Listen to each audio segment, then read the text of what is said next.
Hey guys, Zach Drasquick here. Thanks for tuning in. Today in this video, I'm going to talk to you about two colors that I think you have got to try this fall.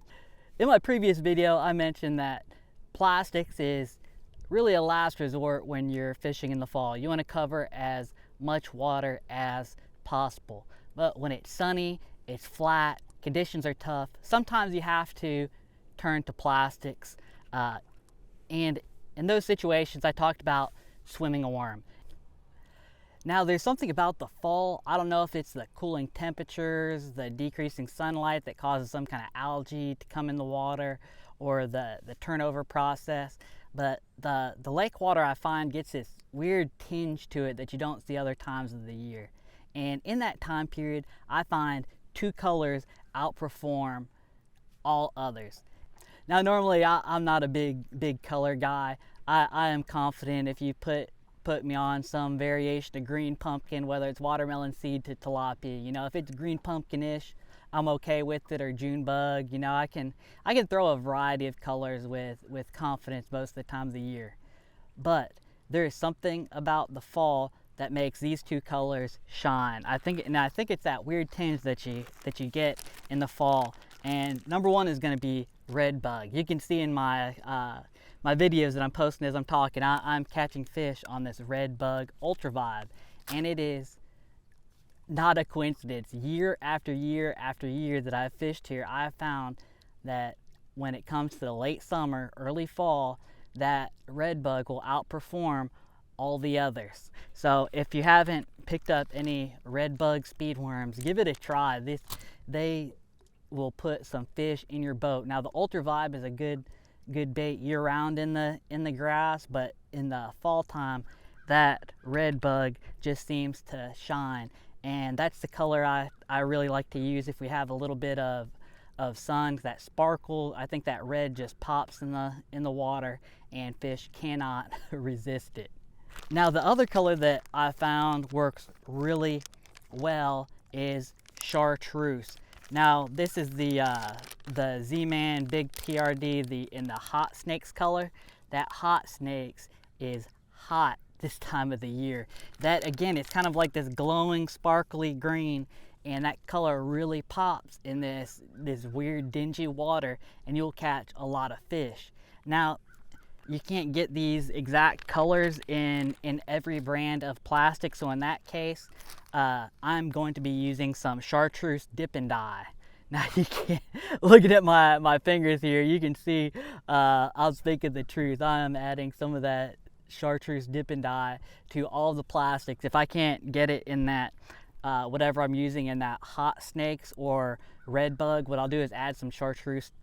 Now, Chartreuse is a good color on Guntersville year-round, but this time of the year especially, when you get that stain in the water, that Chartreuse really seems to shine and will trigger some strikes, where without it you'll get few to none at all.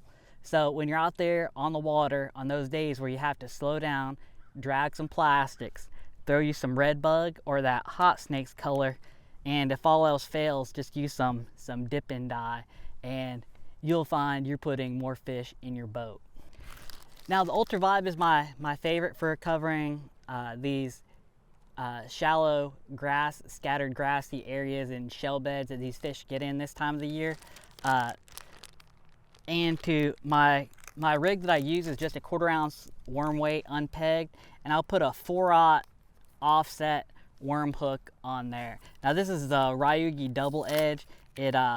It pairs with this worm very well, and it's a very light wire hook, and it's very sharp, and it's got one of the fluorine coat on there, and it makes it penetrate so easily, because sometimes the bite can be really finicky this time of the year. So going and having something that the fish will basically hook themselves with is very important. So I use this light wire 4/0 Ryugi double edge hook for my Ultra Vibe. And I use a 1/4 ounce weight even when I am fishing very shallow, because that allows me to work faster. Now, if I start getting deeper than 4 or 5 feet, I still want to work it fast. I won't have my rod tip up. I I'll have it, and as I'm reeling in, I'll point my rod tip down as it's going down the drop, so I can keep up my reel speed. And then if I'm fishing deeper than 10 foot with it, I'll even go up in weight to make sure I can keep that speed up, because covering water this time of the year is absolutely key and essential if you want to put more fish in your boat. Now, if I come across a bare spot in the grass, a shell bed, yes, I will stop, slow down, and drag it through the shell bed to keep it in that prime strike zone as long as possible.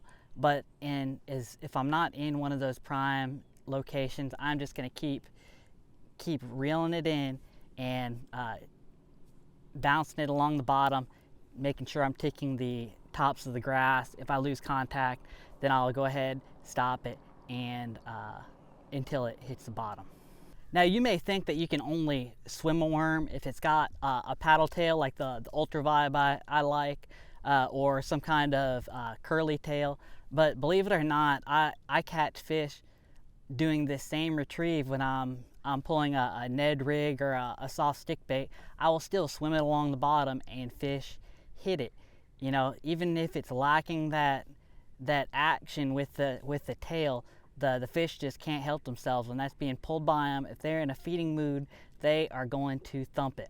All right, fishing can be very tough this time of the year, but if you fish the shallow scattered grass, got some bare spots, got some hard spots in it, you will catch some fish even when you have to slow down just a little bit with the plastics.